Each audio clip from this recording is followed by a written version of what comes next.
The sugar plantations of Louisiana in 1854 existed in a state of perpetual violence that made even Carolina's rice fields look almost pastoral by comparison, a landscape where enslaved people were worked literally to death during grinding season and replaced from the constant influx of bodies sold downriver from the Upper South. The Beaumont estate occupied a bend in the Mississippi where the soil was rich enough to grow cane that produced sugar sweet enough to sell at premium prices in New Orleans and beyond.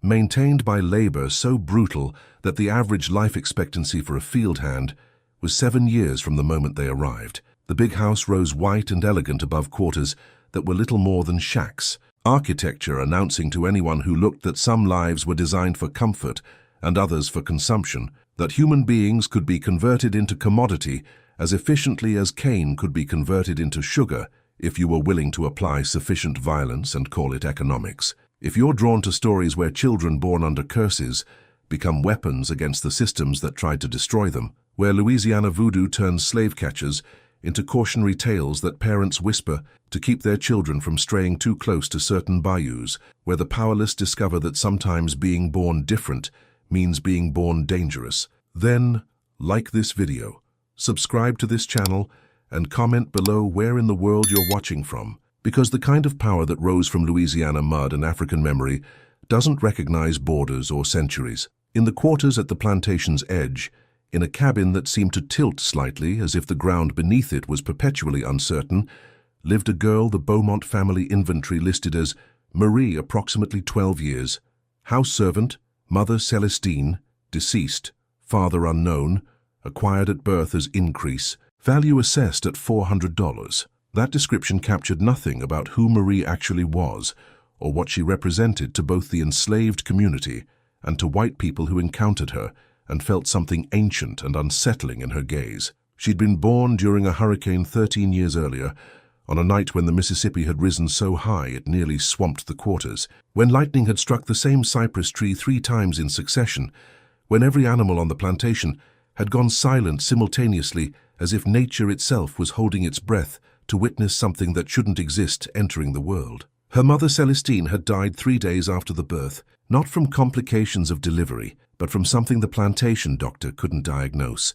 a wasting that consumed her from inside while she whispered in Creole, French, and African languages about debts being paid and bargains being honored, and her daughter carrying something that would balance accounts written in blood and suffering. The midwife who'd attended the birth, a woman named Tante Josephine, who practiced Louisiana voodoo and who understood things white medicine refused to acknowledge, had tried to warn Master Beaumont that the child was né sous une malédiction, curseborn, and should be given to the river or at least sent far away before whatever lived inside her learned to use the girl's hands and voice. Beaumont had laughed, dismissed such warnings as superstitious nonsense, and kept Marie because enslaved children represented investment that would mature into profit. For the first 8 years of her life, Marie had seemed relatively normal, despite occasional incidents that might have warned more attentive observers. Plants withering when she walked past them in certain moods, animals refusing to approach her even when she tried to feed them. The way shadows around her seemed slightly wrong,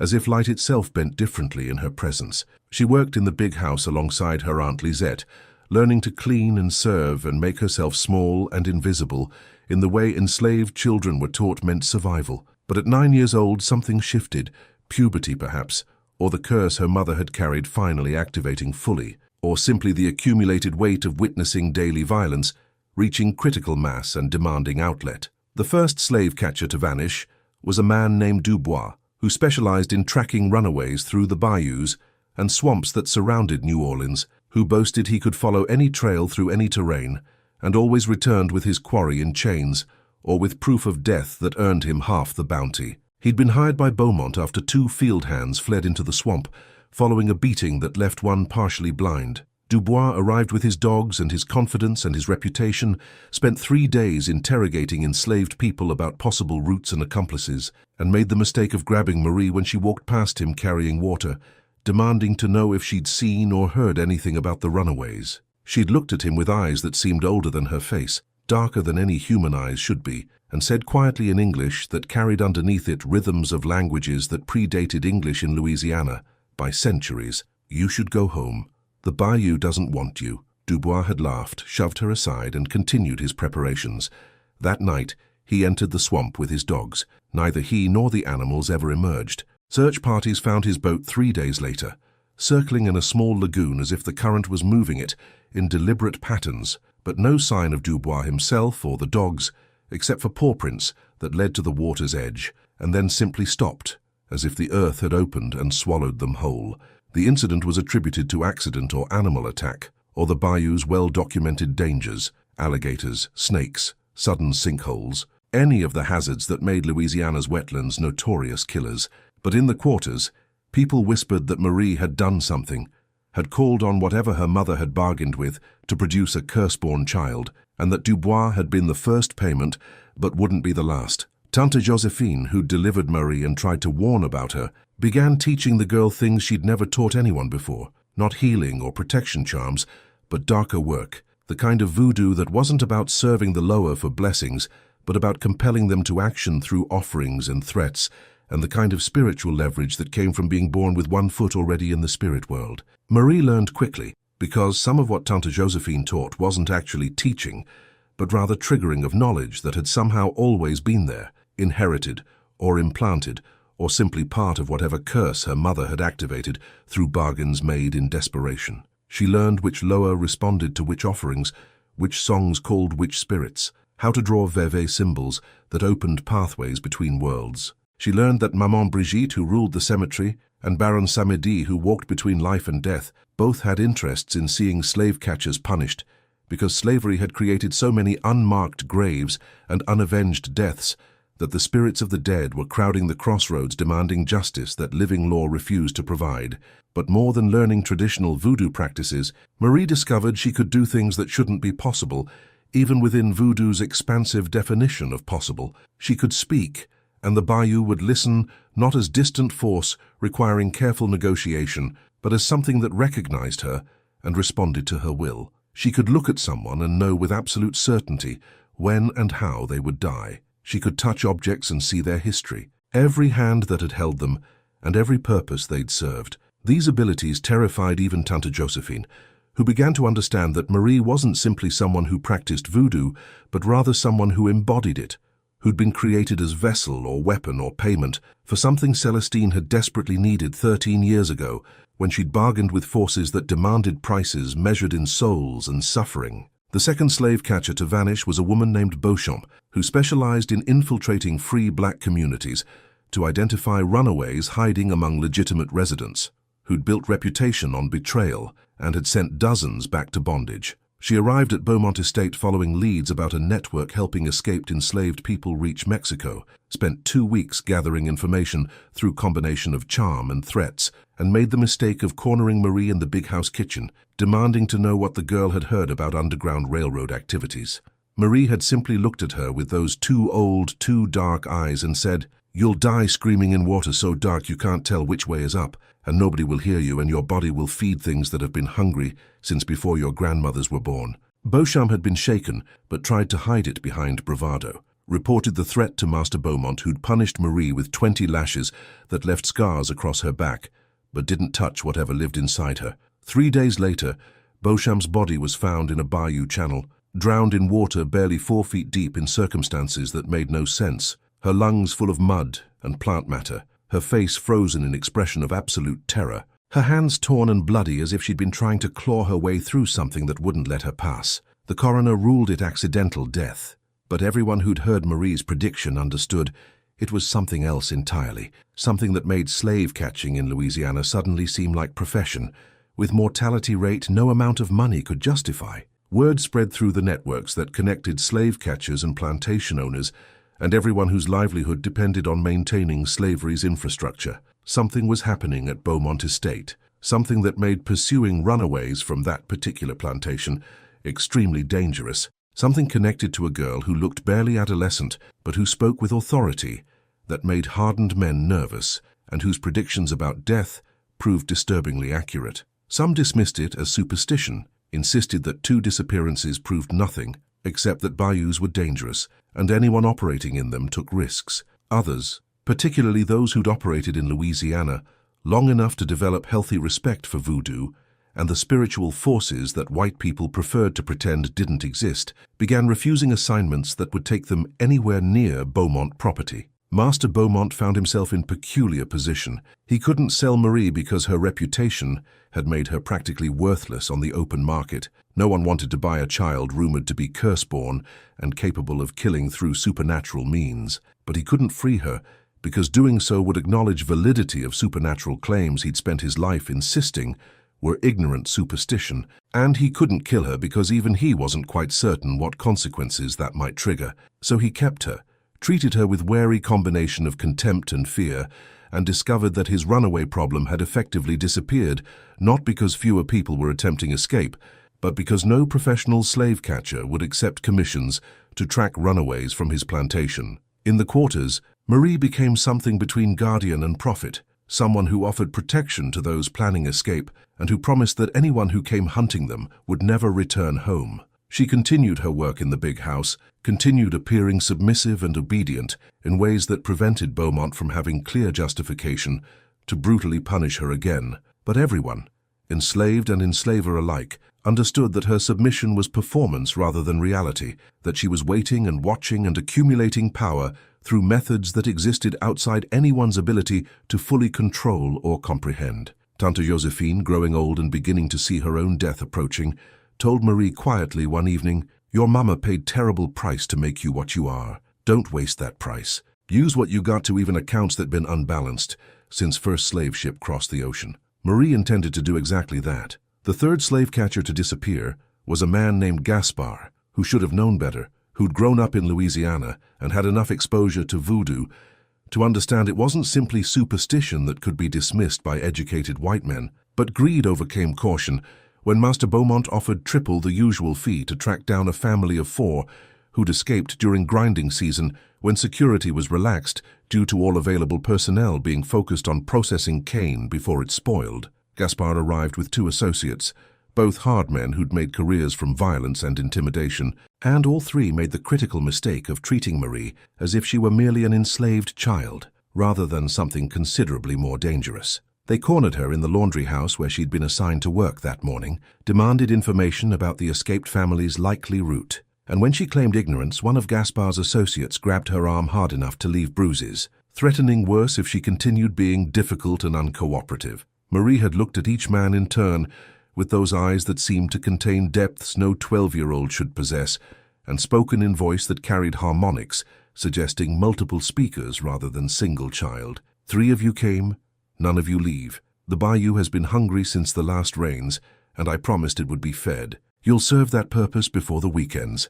The men had laughed nervously, released her, but their confidence had been visibly shaken by something in her tone or expression, or simply in the air around her, that felt wrong in ways their rational minds couldn't articulate, but their survival instincts recognized as genuine threat. They'd reported the encounter to Beaumont, who dismissed it with forced casualness that didn't quite mask his own discomfort, and they'd proceeded with their hunt. 2 days later, their boat was found drifting in a bayou channel, perfectly intact, but missing all 3 occupants. The search that followed discovered Gaspar's body 3 miles away, drowned in circumstances that made no physical sense. He'd been an excellent swimmer. The water where he'd been found was calm and shallow, yet his lungs were full of mud, and his face carried expression of such absolute terror that the men who recovered him refused to discuss what they'd seen, simply wrapped the corpse and buried it quickly before questions could be raised about what exactly had killed him beyond simple drowning. The other 2 associates were never found, though fishermen operating in that area reported hearing screams one night that they'd initially attributed to some animal caught by an alligator, but that, upon reflection, had sounded disturbingly human and had been accompanied by sounds of thrashing water that went on far longer than any alligator attack should have lasted. The escaped family meanwhile successfully reached free territory, assisted by Underground Railroad contacts, who later reported that they'd found the family waiting at a designated pickup point with a small cloth bag hanging from a tree branch above them. A grisgris that one of the conductors, himself familiar with Louisiana voodoo, recognized as extremely powerful protection charm, the kind that would have required either significant expertise or significant spiritual backing to create. When asked where they'd obtained it, the family said simply that a girl from Beaumont Estate had given it to them the night before they fled, had told them exactly which route to take and promised that anyone who followed would feed the hungry water. The pattern had become undeniable. Slave catchers who accepted commissions related to Beaumont Plantation either disappeared entirely or returned with tales of supernatural encounters that destroyed their willingness to continue the profession. Word spread through networks that connected everyone whose livelihood depended on slavery's infrastructure. And Beaumont found himself increasingly isolated as other planters began avoiding business with him, out of superstitious fear that whatever curse afflicted his property might somehow transfer to theirs. His financial situation deteriorated as his inability to recover runaways or prevent future escapes became widely known, encouraging more of his enslaved people to attempt flight because they understood that pursuit would be minimal or non-existent. In the quarters, Marie's reputation evolved into something approaching religious reverence mixed with healthy fear. She was protector of those seeking freedom, but also something not entirely human, something that had been created through her mother's desperate bargain and that served purposes not always aligned with individual human desires or concerns. People came to her seeking blessings for planned escapes, asking her to create gris-gris that would protect them during flight, requesting her to curse specific overseers or masters who'd committed particular cruelties. She helped when she judged the cause worthy, but refused when she sensed motivations she considered unworthy, and her judgments were final because no one dared argue with a child who could apparently kill professional trackers through supernatural means. Tante Josephine continued teaching her, though the lessons had shifted from instruction to collaboration between two practitioners whose expertise was different but complementary. Josephine knew traditional voodoo, the songs and rituals and relationships with Loa that had been developed over centuries, through African diaspora's engagement with Catholic saints and Louisiana's particular spiritual geography. Marie knew something else, something that didn't quite fit into traditional categories, a direct access to forces that usually required careful negotiation and offering, but that responded to her as if she were family or property or debt being collected. Together, they performed ceremonies that drew on both traditions, creating workings more powerful than either could have achieved alone. One such ceremony, conducted on St. John's Eve in 1854, became legendary in the quarters and terrified white people who heard about it secondhand. They'd gathered at midnight on the shore of a small bayou that fed into the Mississippi, had drawn elaborate vevés in the mud, invoking Papa Legba, who opened gates between worlds, Maman Brigitte, who ruled cemeteries and protected those who died violently, and Baron Samedi, who walked between life and death, and who had particular interest in seeing slave catchers punished because their profession created so many unmarked graves. They'd sacrificed a rooster, poured rum and tobacco, sung in Creole French and African languages that predated any European presence in Louisiana. At the ceremony's climax, when the Loa were supposed to possess the practitioners and speak through them in voices and languages not their own, something unexpected happened. The possessions ran backward, with Marie seemingly entering the Loa rather than being entered by them, her consciousness expanding into spiritual realms, while her body remained standing at the bayou's edge, speaking in voice that echoed across the water and made every person present feel simultaneously exalted and terrified. She'd spoken prophecy about slavery's eventual end, about blood that would be spilled before freedom came, about the price that would be extracted from everyone, enslaved and enslaver alike, before accounts were balanced. And she'd promised that any slave catcher who operated in Louisiana would face judgment not from human courts, but from older tribunals that didn't recognize legal ownership of human beings, and that had no statute of limitations on crimes committed against people the law refused to acknowledge as fully human. The ceremony's effects rippled outward through both physical and spiritual dimensions. Several people who'd been present reported dreams in the following weeks where they saw slave catchers drowning in dark water while voices in African languages pronounced judgment on them. Two more professional trackers who'd been operating in Louisiana quietly relocated to other states, spreading stories about that cursed child at Beaumont's who talks to things that live in mud and mist. Even white people who publicly dismissed voodoo as ignorant superstition began avoiding certain bayous at night, crossing themselves when they passed the quarters where Marie lived, and sometimes, when they thought no one was watching, leaving small offerings at crossroads or bayou edges, instinctive insurance against forces they'd spent their lives insisting didn't exist, but that some deep, survival-oriented part of their minds recognized as real and dangerous. Master Beaumont's response was increasingly desperate and increasingly ineffective. He couldn't sell Marie because her reputation made her unsaleable. No planter wanted to buy a child rumored to be Curseborn and capable of killing through supernatural means. He couldn't kill her outright because even he wasn't certain what consequences that might trigger, and because by this point his own enslaved workers had made clear through subtle resistance and work slowdowns that harming Marie would result in consequences he couldn't predict or prevent. He tried separating her from Tante Josephine, hoping to limit her access to voodoo knowledge, but discovered that Marie's power didn't actually depend on training. Josephine had simply been helping her understand and channel what was already there, intrinsic to whatever her mother had created, when she'd bargained with forces that existed beyond human comprehension or control. He tried bringing in a priest to exorcise the demon he'd finally acknowledged might actually exist within or around Marie, but the priest had taken one look at the girl, crossed himself repeatedly, and refused to perform any ceremony beyond basic blessing, muttering about how some things were beyond the church's jurisdiction, and how forcing confrontation with powers that predated Christianity was more likely to result in disaster than salvation. He tried hiring a practitioner of rival spiritual tradition, a man claiming expertise in European ceremonial magic, to counter or bind whatever forces Marie commanded, but the man had performed elaborate ritual involving circles and pentagrams and Latin incantations, only to have Marie walk through all his protections as if they were theatrical props, look at him with those two dark eyes, and say quietly, "Your powers are borrowed and conditional.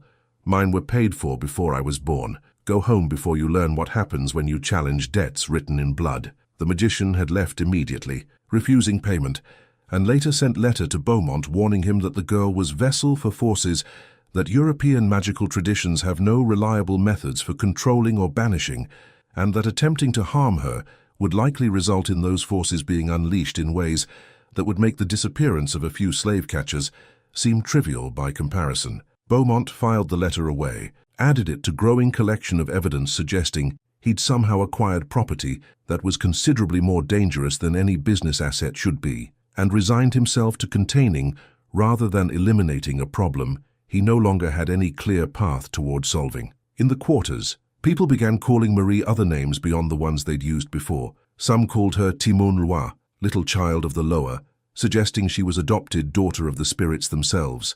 Others called her Zanfan Malediction, curse child, acknowledging that she'd been created as weapon through her mother's desperate bargain. A few called her simply Protectée, protector, because despite her fearsome reputation and obvious danger, she used her powers primarily to help enslaved people escape and to punish those who made their lives more miserable than bondage already required. All agreed that she was something new, something that Louisiana's peculiar intersection of African spirituality and Catholic imagery and swamp ecology and accumulated suffering had generated as response to slavery's particular brutalities. Marie herself, when asked by younger children what she was and why she could do things other people couldn't, would sometimes answer with rare gentleness that suggested the child she should have been still existed somewhere beneath whatever else she'd become. "My mama loved me so much, she was willing to pay any price to make sure I could protect myself and protect others like us. Sometimes love creates miracles, sometimes it creates monsters, sometimes it creates both in the same person, and you got to live with that complexity and use what you got for the right purposes even when you don't fully understand what you are or what prices are still being paid for your existence." By summer's end in 1854, the legend of Marie, the Curseborn child, had overtaken the real girl in both white and black imagination across the lower Mississippi. Runaways from other plantations would risk detours through the cane brakes just to seek her blessing, or collect a charm left in a hollowed stump at the quarter's edge before daring to flee north or west. Slave catchers whispered her name in both mockery and dread. Some declared the whole thing a trick, a ploy to protect runaways. Others swore on their lives they'd seen mist rise from the water at her feet, or that their own blood turned cold when she looked their way. A few claimed they'd heard the cries of missing trackers in the night, echoing across the bayous, never to return. Master Beaumont, once proud of his cattle-like discipline and ability to manage his people, was reduced to paranoia. He posted handbills offering ruinous bounties for the successful return of any single runaway, but word among the free black community and canal workers in New Orleans was clear. Any man foolish enough to hunt Beaumont's slaves risked never coming back. The economic and social consequences multiplied. Field laborers worked slower, overseers grew resentful and uneasy, and rumors about Marie began infecting not just the enslaved, but Beaumont's own children, who begged to avoid lessons after dusk for fear of what walks the cane at night. Marie herself, meanwhile, was changing, growing into her gifts, but also feeling the price her mother had warned would come. Her sleep grew thin and choked by dreams. She walked through endless water, saw faces of lost slaves and dead catchers rising just beneath the bayou's black skin. Sometimes she woke certain she'd spoken with her mother's spirit. Sometimes with others she sensed had been treated unjustly, their bones lost, but their stories burning hot in her chest. When Josephine noticed Marie sleepwalking one night, standing waist-deep in the murk, conversing with shadows, she told the girl, "Even spirits need boundaries, child. Let them speak, but don't let them live in you too long. You're made for this world too." If stories of haunting, revenge, and ancestral justice inspire you, if you believe the powerless can wield power that history dismisses, don't just watch. Like this video, subscribe for more tales the history books tried to bury, and comment where in the world our story meets you now. The spirits listen best when many tongues remember at once. When two new runaways arrived, bloodied from a failed attempt on another estate, they begged Marie for protection. She performed a midnight ritual for them, drawing veve with river mud and ash. Mixing spit and blood into a small gris-gris bag she pressed into their hands. The next day, Marie was racked by fever and visions. She saw, through eyes not her own, a group of slave catchers wading through reeds, their dogs restless and howling at shadows. She felt the surge as the bayou's spirits, driven by her willingness and the memory of her mother's bargain, closed in around the men. She awoke screaming, the sound echoing through both the waking world and whatever place she'd just returned from. That week, the bodies of two of the hunters washed up, lips blue, eyes wide open. The third staggered out half-mad, babbling about children's voices singing in Creole, grasping at the walls of the overseer's quarters before collapsing. Word swept through the parish. The Curseborn child had done it again. Other planters, desperate to break the chain of losses, called in priests, conjure men, and even the authorities from New Orleans. The priests sprinkled holy water and said rites, but the air only grew heavier and insects louder. One man tried to bind Marie, chanting Latin with chalk circles and brass rings. When she stepped forward, chalk turned wet and slug-like.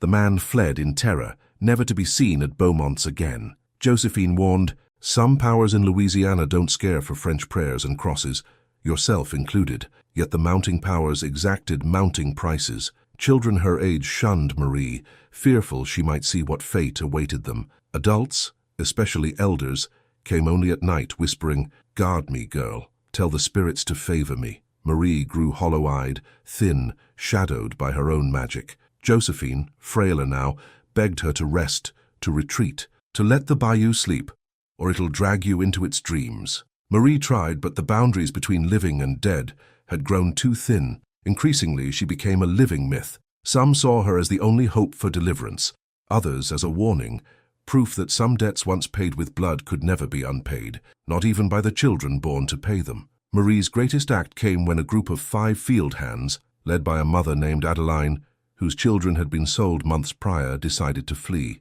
Marie met with them under the Spanish moss, recited a blessing that was half invocation, half prophecy. "No water will drown you but the water you choose.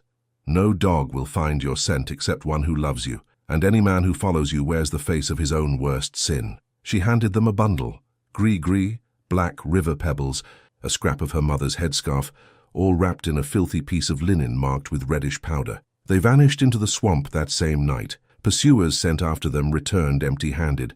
One fell sick and babbled in a fever about a ghostly girl leading him in circles. Another simply refused to enter the cane, saying he'd rather risk the master's whip than test the Curseborn's bargain. Adeline and the others reached New Orleans and the free Black Quarter, and within a month made it further north, protected, so it was said, not just by luck or secrecy, but by the death-dealing promise of a child who'd made the Louisiana bayou her domain. All across the parishes the legend remained: if you were born under a curse, you could either be its victim or turn it against those who truly deserve to disappear. The breaking point came in late autumn, when a consortium of planters, desperate to restore order and confidence in their ability to control their human property, pooled resources to hire what they believed was the ultimate solution. A man named Armand Thibodeau, who claimed descent from a long line of French occultists and who advertised his services as spiritual corrector, specializing in neutralizing African curses and restoring Christian order to corrupted territories.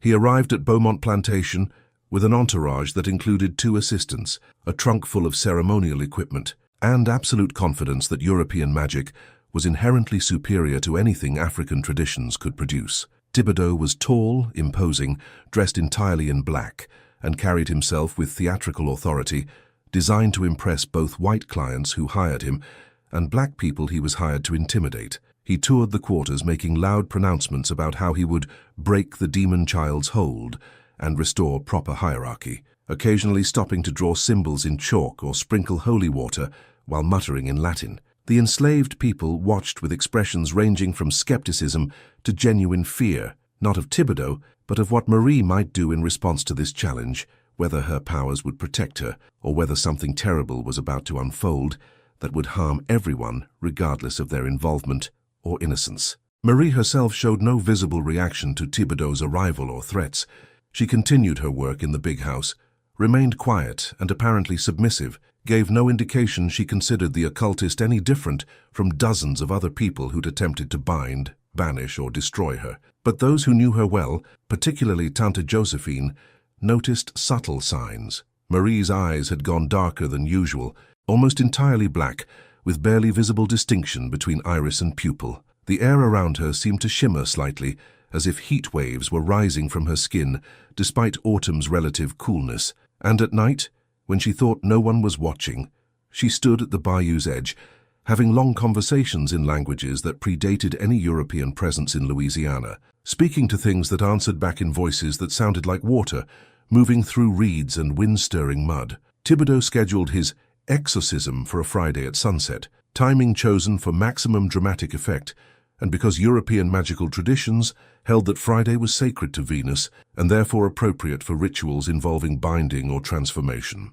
He established his ritual space in the clearing between the big house and the quarters, drew elaborate circle using chalk mixed with salt and various herbs he claimed would create barrier no African spirits could cross. Inside the circle, he placed braziers for burning incense, a table holding religious texts and ceremonial implements, and a chair where Marie would be seated and bound during the ritual that was supposed to drive out whatever possessed her and render her ordinary enslaved child rather than supernatural threat. Master Beaumont and several neighboring planters gathered to observe, hoping to witness demonstration that European Christianity and magic could reassert control over forces they'd been unable to manage through conventional means. The enslaved community was forced to attend as well, partly to serve as audience for what was intended as public humiliation and breaking of Marie's power, partly because Beaumont hoped witnessing her defeat would discourage future resistance or escape attempts. As sunset approached and shadows lengthened across the clearing,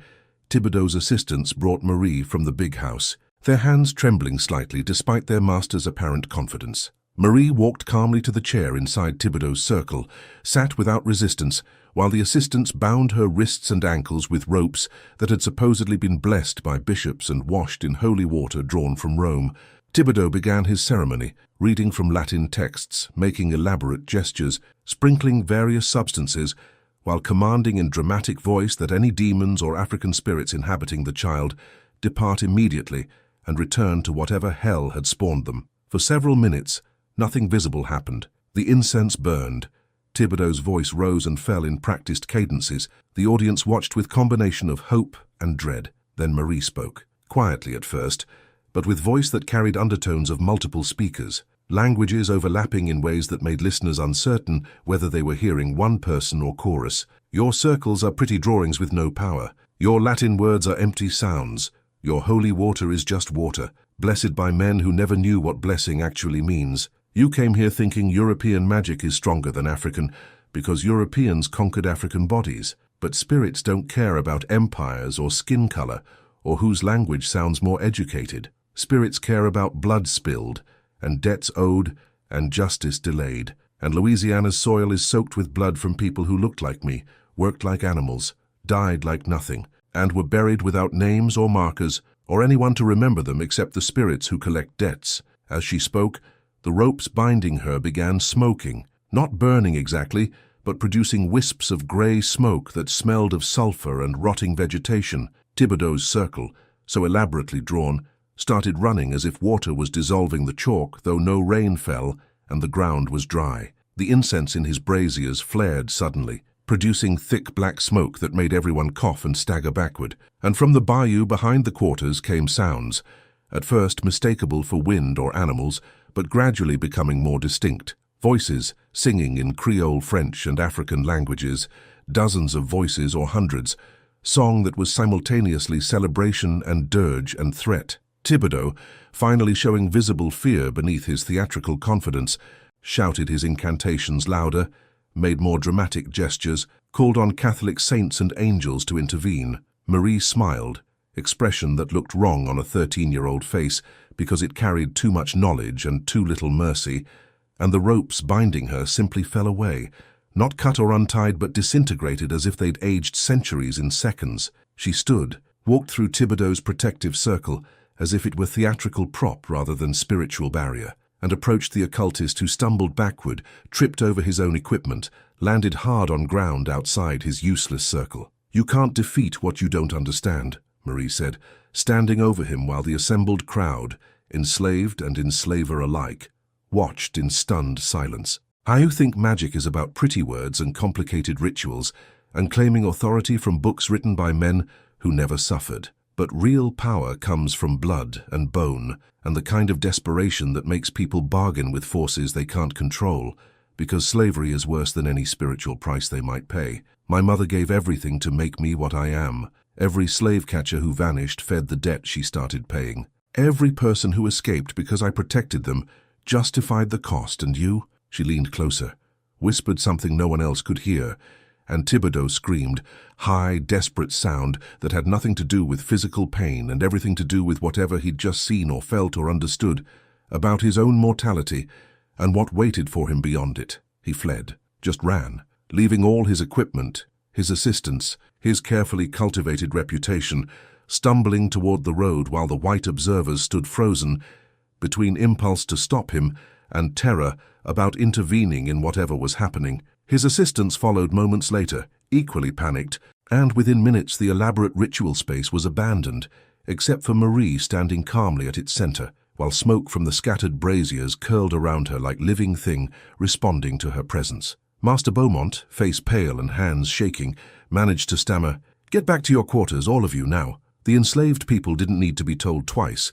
moving quickly but not quite running, shooting glances at Marie that mixed gratitude and fear. She walked back toward her cabin, while behind her the white observers dispersed, speaking in urgent, low tones about what they'd witnessed and what it meant for their ability to maintain control over populations they'd convinced themselves were inherently inferior and incapable of accessing powers that white civilization had supposedly monopolized. That night, Tante Josephine found Marie sitting at the bayou's edge, crying for the first time anyone could remember, not frightened tears or tears of pain, but something deeper, grief mixed with exhaustion, mixed with recognition of costs that kept accumulating. "I'm so tired," Marie whispered. "Everything I do makes the debt bigger. Every person I help means another piece of whatever I was supposed to be gets traded away. Mama paid for me with her life. I'm paying for others with whatever I would have been if I'd been born normal, and it's never enough. The bayou's always hungry, the spirits always want more,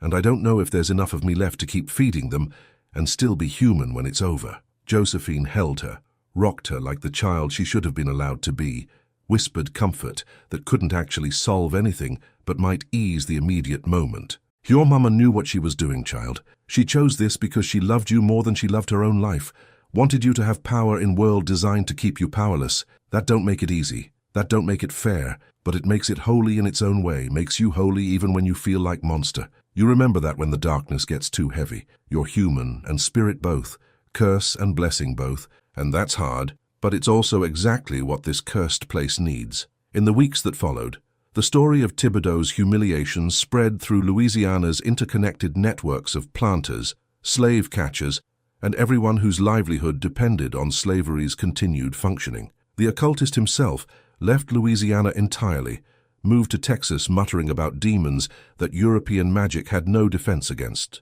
No other spiritual corrector would accept commissions related to Beaumont Estate or to Marie. The practical result was that Beaumont's enslaved people had unprecedented freedom to escape, not because physical barriers had disappeared, but because the invisible barrier of professional slave catching had essentially collapsed around his plantation, making it known as a place where runaways could flee with minimal risk of professional pursuit. Marie continued her work, continued protecting those who sought to escape, continued accumulating spiritual debts whose ultimate price she didn't fully understand, but accepted as necessary cost of resistance in place and time, where resistance required supernatural intervention, because every conventional avenue had been systematically blocked by laws and violence and economic systems designed to make rebellion practically impossible. She was 13 years old and already legend, curse and blessing, monster and savior, child who'd been created as weapon and who'd accepted that role because refusing it would mean letting the weapon rust unused, while people who needed it suffered and died without the protection only she could provide. Marie lived another 7 years after the confrontation with Thibodeau, years that brought both increasing legend and increasing isolation as the weight of her powers and the debts they accumulated continued shaping her into something that existed in the space between human and spirit, weapon and person, curse and blessing. She continued protecting runaways, continued calling on the bayou and the lower to confound slave catchers, but the cost became more visible with each working. She grew thin despite adequate food. Her hair began showing gray streaks before she turned 15. Her eyes carried shadows that suggested she spent more time in spiritual realms than in purely physical world. The enslaved community at Beaumont Estate continued regarding her with mixture of gratitude and fear, understanding that she was their greatest protection, but also recognizing that protection came at prices not everyone could see or measure. Children were told stories about Marie that functioned simultaneously as cautionary tales and as inspiration. Be careful what bargains you make with forces beyond your understanding, but also know that sometimes desperate situations require desperate measures, and that power can be claimed even by those the world insists should remain powerless. Parents whispered her name like prayer when their own children contemplated flight, asking her blessing, even when she wasn't physically present, because legend had overtaken reality to the point where Marie, the person, had become less important than Marie, the symbol of resistance that couldn't be contained or controlled through conventional means. Master Beaumont aged badly during these years, his financial situation deteriorating as his reputation for harboring cursed property made other planters reluctant to do business with him, and as his inability to prevent escapes or recover runaways became widely known throughout Louisiana's interconnected network of slaveholders. He tried selling the plantation multiple times, but potential buyers always withdrew after investigating the property's history and hearing stories about the Curseborn child who made slave catchers vanish into bayous. He considered freeing Marie just to be rid of her, but his pride wouldn't allow him to acknowledge defeat so completely. And he wasn't entirely certain what would happen if he tried to force her to leave, whether she'd go peacefully or whether the attempt would trigger whatever forces protected her into responding with violence that might extend beyond just him to his family or other white people on the property. Tante Josephine died in 1858, peacefully in her sleep, after teaching Marie everything she knew about traditional Louisiana voodoo, and after witnessing the girl evolve into something that transcended those traditions while still honoring their foundations. On her deathbed, Josephine had told Marie, "You're not monster, child, no matter how much it feels that way sometimes.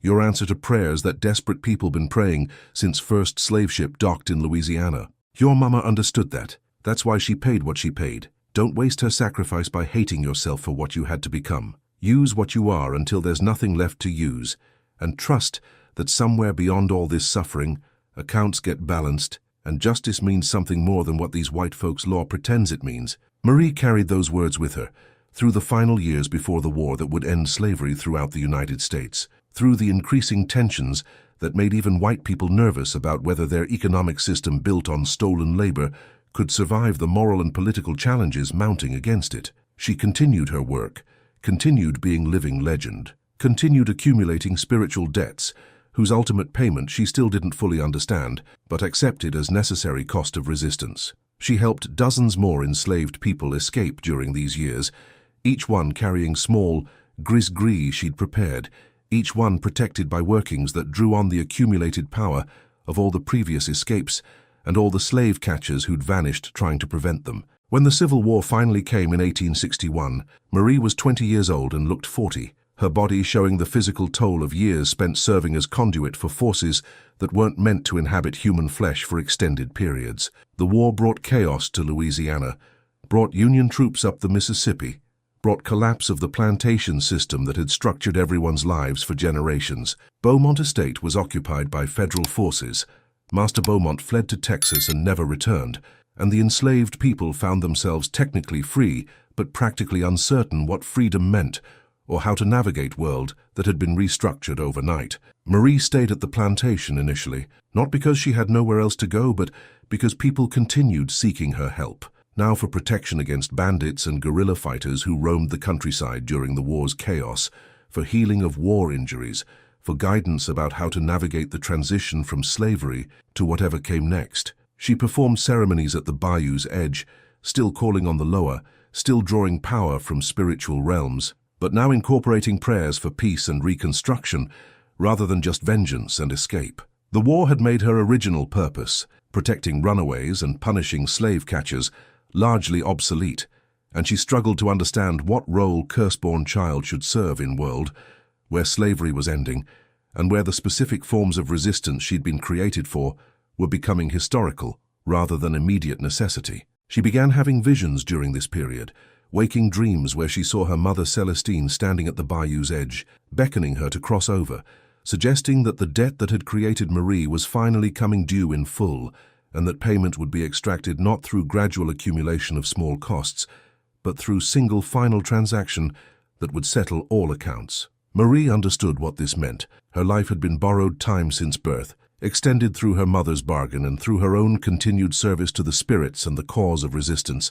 But all debts eventually get called in, and spiritual accounts don't allow for bankruptcy or forgiveness, only for payment rendered in currencies that transcend gold or paper money. She walked into the bayou one night in spring of 1863, walked deliberately and calmly into water that had been her ally and her weapon and her home in ways that transcended physical geography. People who were watching from the quarters, because some instinct told them this night was significant, saw her wade deeper until water reached her waist, her chest, her shoulders, saw her pause and look back one final time with expression that mixed exhaustion and relief and something that might have been peace, saw her speak words they couldn't hear to things they couldn't see, and then saw her slip beneath the surface as smoothly as if she'd been born to water rather than land. They searched for days, but never found her body, never found any trace of her, except for the small gris-gris bag she'd been wearing around her neck, discovered hanging from a cypress branch at the bayou's edge, as if she'd left it deliberately as marker or message or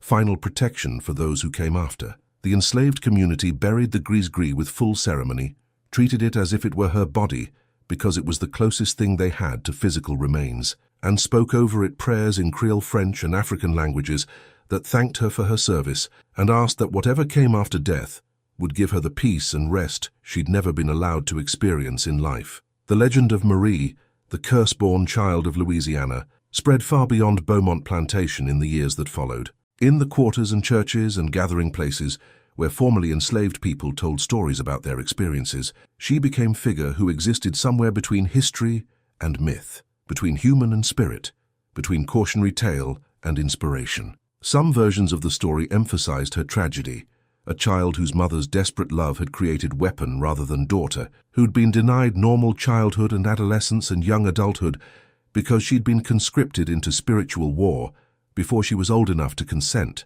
Other versions emphasized her power, a girl who'd made slave catchers fear her more than they'd ever feared any conventional opposition, who'd protected dozens or hundreds of escapees, who'd proven that enslaved people weren't as powerless as slavery's architects insisted they were. The truth, as always, was more complex and more nuanced than any single version could capture. Marie had been both victim and agent, both cursed and blessed, both monster and savior. She'd been created through her mother's bargain to serve purposes that transcended individual happiness or desire, and she'd accepted that role even as it consumed her, because refusing it would have meant letting the weapon rust unused, while people who needed it suffered without the protection she could provide. Her life had been sacrifice, but sacrifice in service of cause that mattered more than any individual life could matter, in system designed to treat certain categories of people as property rather than persons. In the decades after her death, travelers through Louisiana would sometimes report seeing a young girl standing at bayou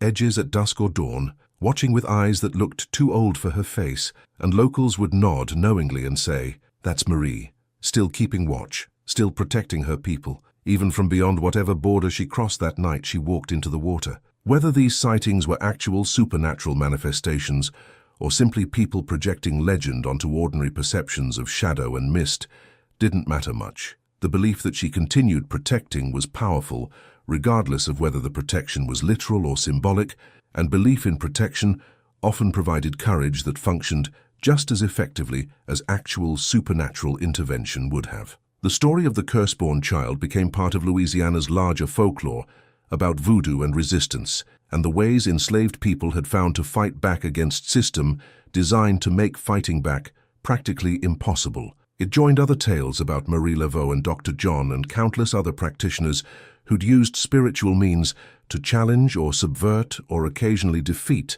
the physical and legal powers that structured their world. And it served as a reminder, sometimes uncomfortable, sometimes inspiring, that desperation can generate forms of resistance that comfortable people prefer to dismiss as superstition, but that desperate people know are sometimes the only tools available when every conventional avenue has been systematically blocked. When a mother's love becomes so desperate, she'll bargain with forces beyond human comprehension. When a child is born to be weapon rather than daughter, when Louisiana mud and African memory and accumulated suffering generate power that makes the powerful afraid, that's when you understand that resistance takes forms the dominant culture can never fully control, because it draws on resources they refuse to acknowledge exist. If this story of Marie, the curse-born child, who made slave catchers vanish into bayous, and who protected runaways through powers that transcended anything white law or white magic could counter, moved you, if it reminded you that even in darkest circumstances,